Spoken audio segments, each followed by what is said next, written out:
Et on passe à la communication suivante. Il s'agit d'un sujet qui est très pertinent, c'est-à-dire en consultation pédiatrique, on voit tous des enfants avec des caries dentaires. Bon, c'est un sujet qui est très important parce que on a vu un panorama de sujets ce matin qui sont hyper spécialisés, mais les caries dentaires, quelquefois, donc on est un petit peu perdu. Qu'est-ce qu'il faut faire? Est-ce qu'il faut enlever? Quand est-ce qu'on adresse au pédo et tout ça? Donc on a donc l'avantage d'avoir Madame Jalil de Casa pour traiter de sujets. J'espère que vous avez bien en profité. Merci beaucoup. À vous la parole. Merci Monsieur le Président. Merci Monsieur le Président, honorable assistance. Toujours un plaisir de participer aux journées pédiatriques de l'amicale de Fès. Et je saisis cette occasion pour remercier le comité d'organisation et en leur nom, professeur Hida, de m'avoir si gentiment invité pour vous revoir une deuxième fois et célébrer avec vous aussi ces un quart de siècle d'activités scientifiques de très haut niveau et de partager avec cette communauté de pédiatres avertis certaines notions sur la place effectivement du pédiatre dans la prévention des caries dentaires chez l'enfant. Alors, comme vous le savez, la carie, c'est une maladie infectieuse qui est multifactorielle, qui a été classée par l'OMS comme étant le 3e fléau mondial après la pathologie cardiaque et le cancer. Et elle a été classée à ce niveau de par sa prévalence élevée dans le monde, mais aussi au Maroc, on n'est pas dans une situation qui est aussi favorable, puisque d'après les données de l'enquête épidémiologique nationale en 2012, nous avons trouvé que plus que 81% des enfants âgés de 12 ans et plus que 91% des adultes étaient atteints de caries dentaires. Et malheureusement, c'est une pathologie qui, des fois, elle est pas prise à sa juste valeur, mais elle nécessite une prise en charge qui est onéreuse, aussi bien pour les parents, mais aussi pour l'État. Et les complications peuvent avoir des répercussions sur la santé générale et aussi sur la qualité de vie des parents et de l'enfant. Alors, heureusement, c'est une pathologie qui peut être préventible. Et par qui? Par le pédiatre, éventuellement. Pourquoi? Parce que vous êtes les premiers professionnels de la santé à être consultés par les parents. Et donc, votre rôle est capital pour améliorer la santé bucco-dentaire de nos chers enfants. Et donc, tout pédiatre averti, donc, a le devoir, entre guillemets, de maîtriser et de participer à cette approche préventive de la carie dentaire. Et il est de notre devoir, en tant que médecin dentiste, de vous outiller pour accomplir cette tâche qui n'est pas évidente. Et donc, d'où l'intérêt de notre intervention aujourd'hui, donc qui a comme objectif de mettre le point sur les principaux facteurs de risque de la maladie carieuse chez l'enfant et de mettre en exergue le rôle du pédiatre dans cette approche préventive. Alors, la présentation sera scindée en deux. Donc, on va parler de l'enfant avant 6 ans, donc en denture lactéale, et après 6 ans avec l'installation de la denture permanente. Donc, comme vous le savez, donc à la naissance, la cavité buccale elle est stérile, mais ce n'est qu'à partir de la mise en place de la première dent de lait que l'infection, donc que la mise en place des premiers streptocoques mutans va apparaître et cette flore va s'enrichir, on va dire, au fur et à mesure de la mise en place des dents temporaires. Alors, cette flore va entraîner l'apparition d'une maladie dite la maladie carieuse ou bien la carie de la petite enfance parce qu'elle va se développer à un âge très précoce et elle va apparaître par des toutes petites taches qui vont blanches, qui vont sertir le collet des dents. Ces petites taches de déminéralisation vont se développer jusqu'à entraîner des délabrements assez importants à un âge qui est même avant l'âge de 3 ans. Alors, c'est quoi les facteurs responsables de cette pathologie? Donc, en plus, on incrimine toujours le facteur infectieux, mais il y a aussi des habitudes alimentaires qui sont pas justes, qui sont nocives, telles que l'endormissement avec le sein de la maman, tel que l'endormissement avec le biberon aussi, donc que le biberon soit avec ou sans sucre, ça va entraîner ce genre de caries. Mais il y a aussi l'habitude de laisser l'enfant sucer du pain ou du sucre ou du biscuit, et donc ça va maintenir un pH acide au niveau de la cavité buccale, donc ce qui va entraîner la déminéralisation des tissus dentaires.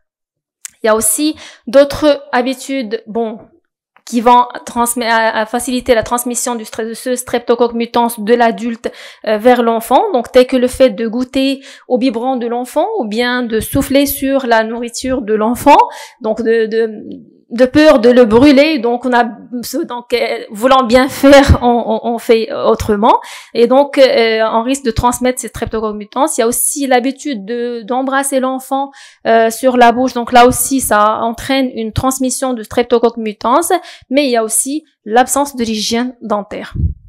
Alors cette pathologie carieuse, donc elle a des complications qui sont désastreuses à un âge qui est précoce, donc on peut avoir des complications qui sont infectieuses, donc ils peuvent aller des infections qui sont juste locales comme des abcès, ou bien des cellulites faciales, donc qui peuvent entraîner une altération de l'état général, comme vous pouvez le remarquer chez cette petite patiente âgée à peine de 2 ans et demi. Vous voyez donc la rhinorrhée, les joues toutes rouges, donc qui peuvent être témoins d'un état fébrile. Mais aussi, il y a des complications esthétiques, bien que l'enfant soit encore petit, mais ces enfants atteints de cette pathologie peuvent avoir des problèmes d'intégration au niveau de l'école.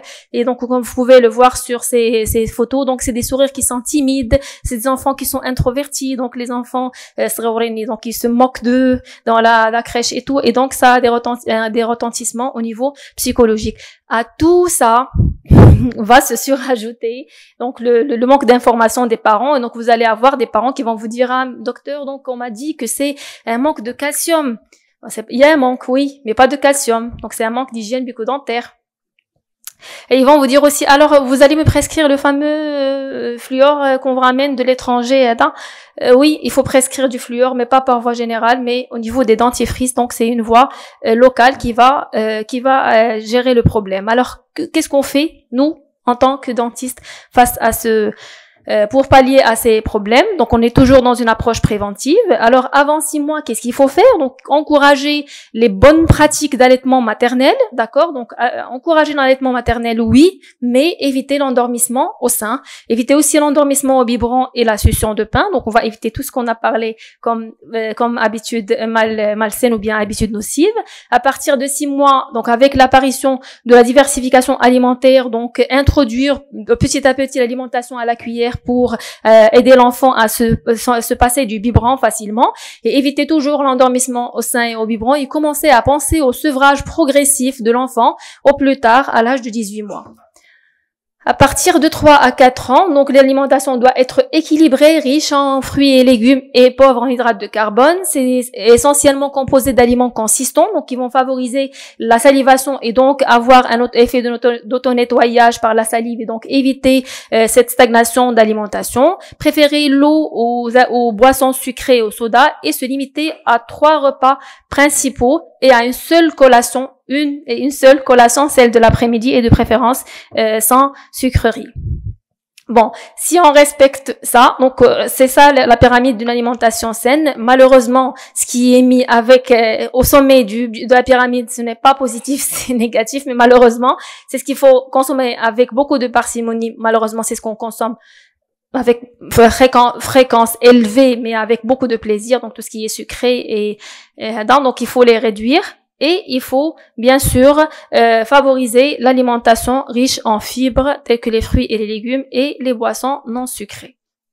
Alors, donc on a parlé de facteurs de risque qui sont bactériologiques et comportementaux. Maintenant, en termes d'hygiène bucco-dentaire, donc à tout âge, il a une hygiène bucco-dentaire adaptée. Donc jusqu'à l'âge de 8 mois, donc même avant de la naissance à l'âge de 8 mois, il faut habituer l'enfant à ce brossage, et donc on commence par un nettoyage avec une compresse stérile de la bouche du bébé après chaque tétée. De 8 mois à 2 ans, donc c'est toujours le brossage qui est fait par un parent, cette fois-ci avec une petite brosse à dents, avec une quantité de dentifrice qui est de la taille d'un grain de riz, d'accord, et de 2 ans à 6 ans, donc c'est toujours le brossage qui est réalisé par un parent, mais cette fois-ci la quantité de dentifrice va augmenter, donc on aura la taille d'un petit pois, et pour tout, à partir de 8 mois, c'est le dentifrice fluoré dosé à 1000 ppm. ppm. S'il vous plaît, donc plus de 500 ppm, on n'en parle plus, c'est 1000 ppm, c'est juste la quantité qui va changer en fonction de l'âge. Et bien sûr, la méthode de brossage, bon, elle va être simplifiée parce que c'est un petit enfant, on va juste l'habituer. Donc, c'est pour ça qu'on va procéder à une technique qui est adaptée. Alors, chez l'adulte, on ouvre la bouche, chez l'enfant, non. Donc, chez le petit enfant avant 6 ans, donc on peut brosser la bouche fermée avant 6 ans. Je dis bien avant 6 ans. Et donc, on va commencer à brosser les parties visibles des dents par des mouvements circulaires, donc de haut en bas, comme vous pouvez voir sur la vidéo, et on passe toutes les faces qui sont visibles. Donc, question de familiariser l'enfant avec cette habitude d'hygiène bucco-dentaire.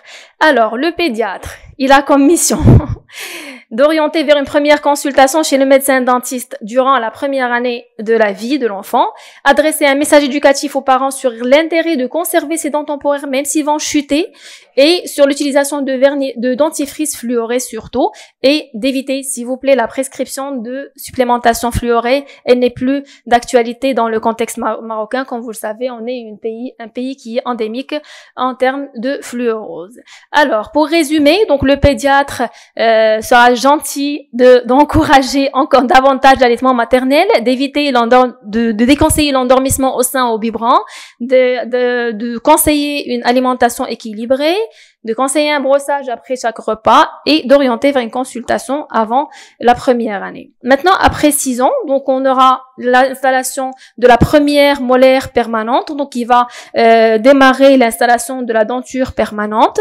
Et malheureusement, donc c'est une dent qui fait son éruption tout au fond de la cavité buccale derrière les dents de lait, et donc elle est malheureusement souvent confondue là aussi par les parents comme une molaire temporaire.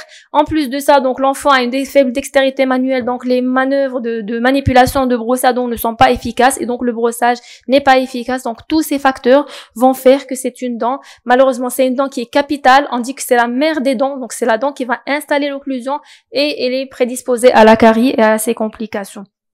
Et facilement, on peut passer d'une simple petite carie jusqu'à une infection locale ou des fois des cellulites qui risquaient aussi de se fistuliser et entraîner des fistules. Et donc, vous pouvez imaginer toutes les séquelles psychologiques engendrées par ce genre de complications. Il y a aussi, donc je voulais juste attirer votre attention par rapport à une pathologie qui n'est pas très connue, bon, même par les médecins dentistes généralistes, mais aussi par les pédiatres. Là aussi, vous allez avoir des petites taches blanches, mais c'est des opacités. C'est des opacités qui sont dans le corps de la dent. Ils sont pas là. Ils sont pas au niveau de la gencive. Ils sont dans le corps de la dent. Donc, c'est soit des taches blanches, jaunes ou bien brunâtres. Alors là, c'est une pathologie qu'on appelle l'hypominéralisation incisive et molaire. Donc, c'est un défaut qualitatif de la formation de l'émail au niveau des incisives et des molaires permanentes qui va prédisposer à la carie. Et donc, comme vous voyez sur la photo, donc là, on a de la carie sur une incisive, alors que cette place n'est pas un siège de prédilection de la carie. Donc, c'est une zone défavorable, une zone fragile par rapport à la carie. Alors, vous êtes en consultation, vous recevez une jeune fillette de 8 ans pour un motif X ou Y. Donc, au moment en lui parlant, vous voyez ces petites taches. Donc, s'il vous plaît, pensez s'il vous plaît à ouvrir la cavité buccale de la patiente, parce que vous risquez de trouver ça. Donc, c'est la partie cachée de l'iceberg.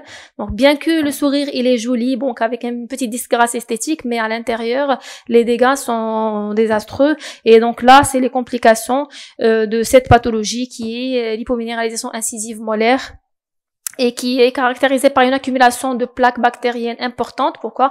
Parce que les dents sont fragiles, sont sensibles, et donc l'enfant ne se brosse pas les dents, et il finit par des délabrements dentaires importants, donc qui peuvent entraîner une perte précoce des dents, et surtout de la dent de ciseaux à un âge précoce. Donc vous voyez la photo ici, c'est une petite fille de 9 ans, elle a même pas encore installé toute sa denture permanente, et on a été contraint à extraire la première molaire droite supérieure. Alors, une deuxième pathologie qui va survenir à partir de l'âge de 6 ans, c'est celle de la polycarie de l'adolescent. Donc, je vais pas vous apporter sur le comportement de l'adolescent, vous le connaissez mieux que moi. Et donc, on assiste à des changements comportementaux, des habitudes alimentaires vont changer. Donc, l'adolescent va avoir plus tendance à consommer les fast-foods, tout ce qui est sucreries, grignotage. Et les habitudes aussi d'hygiène bucco-dentaire et corporelle de façon générale sont altérées. Donc, soit il va pas prendre soin de son hygiène, ou bien il va juste faire une hygiène entre guillemets plus ou moins hygiène au safi. Et donc tout ceci va prédisposer à la polycarie de l'adolescent. Donc il va commencer tout d'abord par des petites caries entre les dents, d'accord, qui des fois qui sont cachées, qu'on ne voit pas, ou encore au niveau vestibulaire, la face visible des dents, là aussi qui est une face qui est lisse, où normalement on ne doit pas avoir de caries. Et ces caries, malheureusement, ils vont se développer rapidement parce que c'est des dents qui sont jeunes, donc qui sont pas encore matures en termes de minéralisation. Donc, et ça va évoluer malheureusement jusqu'à avoir des délabrements, un âge là aussi précoce, comme c'est le cas de cette jeune adolescente qui a dû perdre presque le un quart de son capital de denture permanente, qui va pas changer à l'âge de 14 ans, et c'est malheureux. On est contraint de mettre des prothèses à un âge très très précoce. Alors là aussi, que faut-il faire? Donc ça, c'est nous, ce qu'on fait. Donc je vous dis ce qu'on fait. Donc on déconseille le grignotage, bien que c'est difficile à convaincre un adolescent de ne pas grignoter. D'autant plus avec le problème de cyberaddiction. Maintenant, tous les enfants sont soit devant la télé, devant l'ordinateur, soit devant les iPads ou les smartphones, et donc ils ont toujours face à des vidéos. Donc qui dit vidéo dit grignotage, et donc il faut éviter le grignotage, lutter contre la cyberaddiction. Les coachs les coachs qui vont nous montrer comment faire, mais puisqu'on n'est pas sûr de pouvoir gérer ces problèmes, donc il faut au moins là encourager l'exercice physique. Et bien sûr, en termes d'hygiène bucco-dentaire, le brossage doit être surveillé par les parents jusqu'à l'âge de 8 ans, d'accord? Et le brossage sera 2 à 3 fois par jour, avec une brosse à dents qui est médium, avec la méthode qui est adaptée, et la pâte dentifrice cette fois-ci donc sera dosée à 1450 ppm. Et voilà, donc la technique de brossage, bien sûr, là, va changer. Donc il faut ouvrir la cavité buccale, montrer à l'enfant, donc il va brosser les faces externes, internes, et aussi bien en haut et en bas, et bien les surfaces sur lesquelles on mastique, ou les surfaces occlusales. Donc toujours prendre la brosse de façon oblique à 45 degrés. Moi, je leur dis, c'est comme c'est pour les enfants, comme ça ils assimilent mieux. Et donc, on brosse toutes les faces externes, internes, en face de la langue, et bien sûr, on n'oublie pas les faces sur lesquelles on mastique, bien sûr, parce qu'il y a plein de petites anfractuosités qui sont responsables de la rétention des aliments et des plaques, et responsables, bien sûr, à l'apparition de la carie. On fait aussi bien la même chose au niveau maxillaire qu'au niveau mandibulaire, et au fur et à mesure, l'enfant va s'habituer à cette méthode, bien qu'elle est un petit peu complexe, il va prendre l'habitude par la suite. Alors, au total, après 6 ans, donc toujours, on va revenir à la notion d'examen dentaire systémique à partir de la première année, même là, après 6 ans. Donc, je vous invite, s'il vous plaît, à demander une visite à l'âge de 8 ans. Donc, ça permettra de diagnostiquer l'hypominéralisation incisive et molaire qui apparaît à partir de 6 ans. Et bien sûr, encourager les visites de contrôle régulières chez le médecin dentiste. Vous leur dites, parce que quand vous leur dites, ils prennent ce que vous dites aux parents, ils le prennent pour de l'argent blanc. Donc, vous allez nous aider à les avoir chez nous en consultation précoce. Donc, au cours de ces visites de contrôle, donc le médecin dentiste pourra informer les parents et éduquer l'enfant aussi à l'hygiène bucco-dentaire, mais aussi, il pourra mettre en place des thérapeutiques qui sont préventives adaptées par la mise en place d'un matériau donc qui va fermer les petites parties rétentives, et donc on pourra éviter l'apparition de caries chez les enfants. Alors, là aussi, votre rôle est capital. Donc, dans l'information des parents sur l'importance de la dent de 6 ans et l'importance de la conservation de ces dents pour la vie bucco-dentaire de l'enfant. S'il vous plaît, l'inspection de la cavité buccale de l'enfant à chaque consultation, je sais que vous le faites assez souvent. Donc, j'aimerais bien que ce soit une règle pour toutes les consultations. Et bien sûr, encourager et orienter le patient pour des visites de contrôle régulières chez le médecin dentiste, s'il vous plaît. Je ne pourrais terminer mon intervention sans parler ou dire quelques mots sur l'enfant malade qui nécessitera peut-être une autre intervention donc en bonne et due forme, donc qui représente une population qui est vulnérable à la carie. Donc c'est chez qui les manifestations bucco-dentaires peuvent être soit liées à la pathologie elle-même ou au traitement de cette pathologie, mais là aussi où les maladies bucco-dentaires peuvent avoir des répercussions et entraîner un déséquilibre de la pathologie lorsqu'elle existe. Et chez qui, donc c'est des patients chez qui aussi, donc on a le problème de renforcement psychologique par les parents en utilisant un moyen ou un agent sucré, et chez qui aussi, donc la santé bucco-dentaire et l'hygiène sont toujours relégués en deuxième plan, chose qui ne doit pas se faire, donc la cavité buccale est aussi à respecter. Donc ce qui les prédispose à un risque carieux qui est élevé. Alors là aussi, votre rôle, il est capital en termes de messages éducatifs pour les parents, en leur montrant c'est quoi l'interaction entre la santé orale et la santé générale chez l'enfant, des conseils d'hygiène alimentaire et d'hygiène bucco-dentaire, conseiller, s'il vous plaît, le rinçage buccal à l'eau, après le brossage plutôt, après l'administration d'un sirop. Bien sûr, tous les sirops, ils sont sucrés. Donc, s'il vous plaît, conseillez le brossage après l'administration de sirop le soir et le rinçage buccal chez les enfants asthmatiques après la pulvérisation d'aérosols. Donc, si vous pouvez prescrire des médicaments avec des sucres de substitution, ça ne peut être que bénéfique. Et bien sûr, toujours penser à l'examen de la cavité buccale dans chaque consultation et orienter pour une consultation systématique chez le médecin dentiste, ce qui nous permettra de mettre en place des thérapeutiques préventives à temps. Et bien sûr, donc, c'est grâce à la fédération de tous les efforts, donc entre un pédiatre qui est dento et prévento-conscient, donc comme vous, j'imagine, et l'effort d'un médecin dentiste prévento et médico-conscient qu'on espère être, et bien sûr des enfants et des parents qui sont informés et sensibilisés et surtout motivés à adhérer à une bonne hygiène bucco-dentaire, que nous pourrons tous gagner le défi d'avoir 0 carie chez l'enfant. Et dans ce sens, donc, plusieurs productions pédagogiques, donc, nous avons essayé de potentialiser cette collaboration en mettant en place, en réalisant des affiches que nous pourrons, Inch'Allah, mettre à votre disposition pour informer les parents. Et on a aussi conçu un carnet de santé bucco-dentaire, le carnet de la santé de l'enfant chez le pédiatre, et aussi un guide pour le pédiatre. Donc, ces outils, ils attendent juste un sponsoring pour qu'on peut les diffuser auprès de tous les pédiatres du Maroc.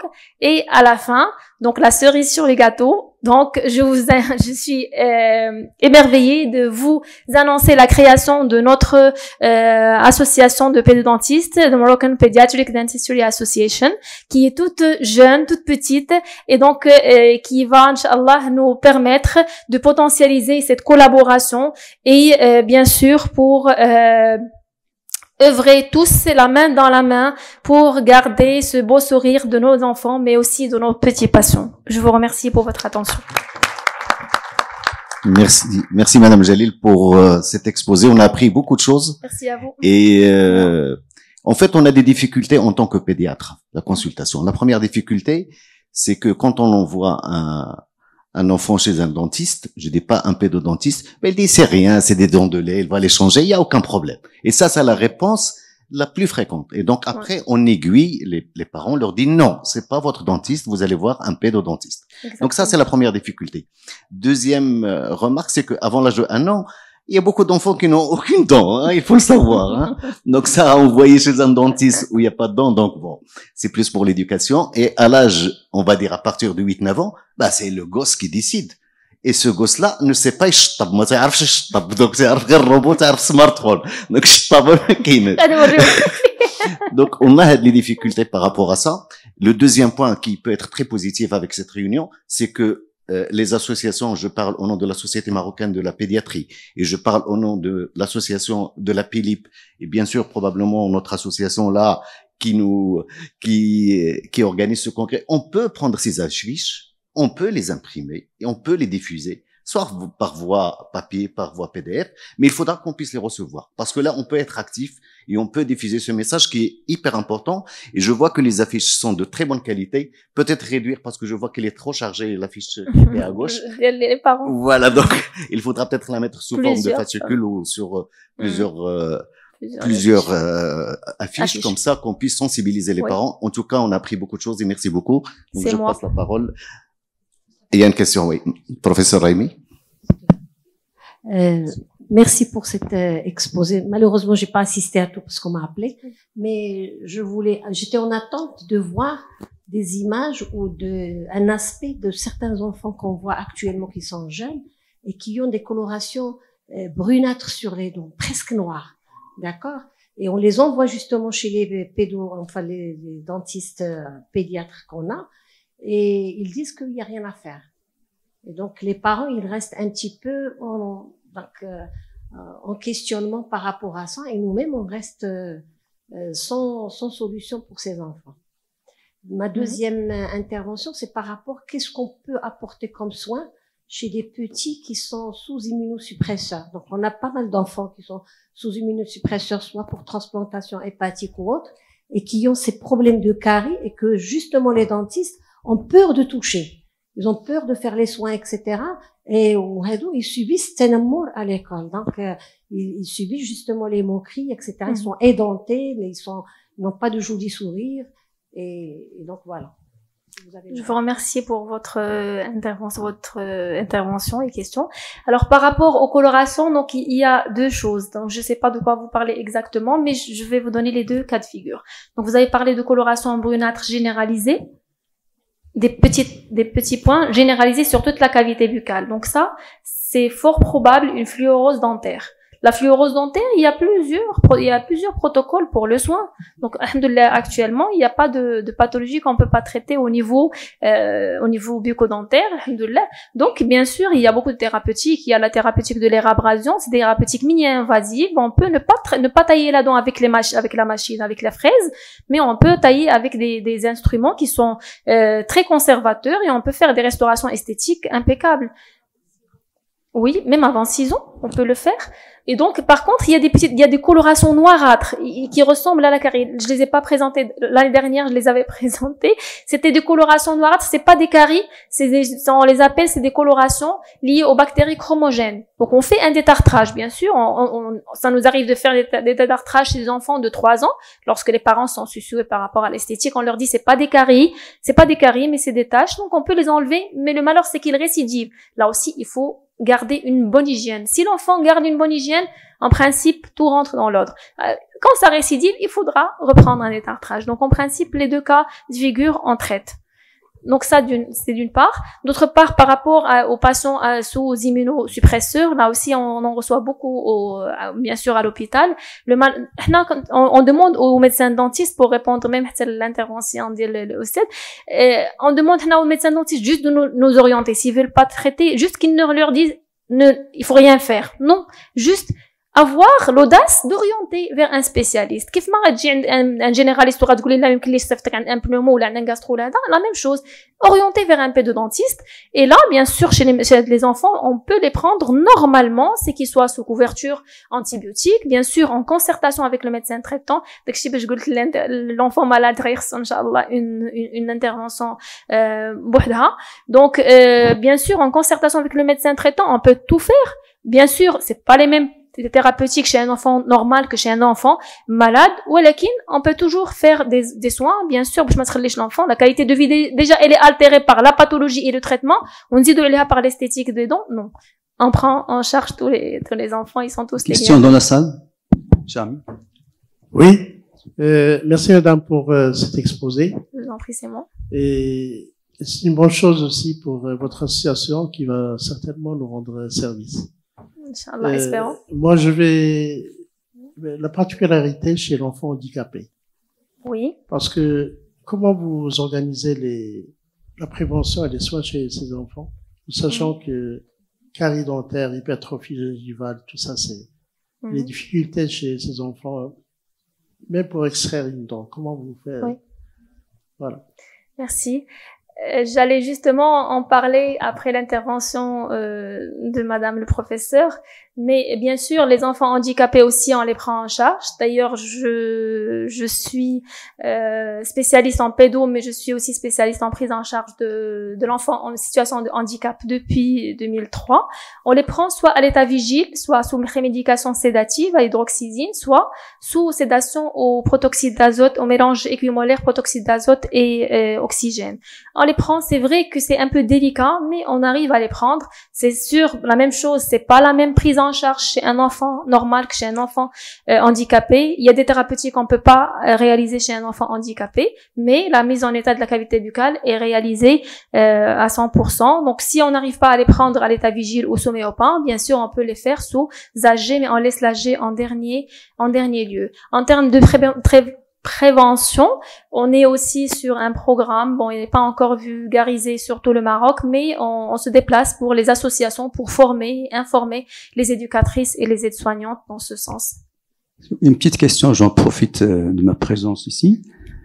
Vous avez parlé donc de la prévention, bien sûr, primaire, c'est-à-dire éviter le sein dans la bouche dans la nuit, les biberons et tout ça.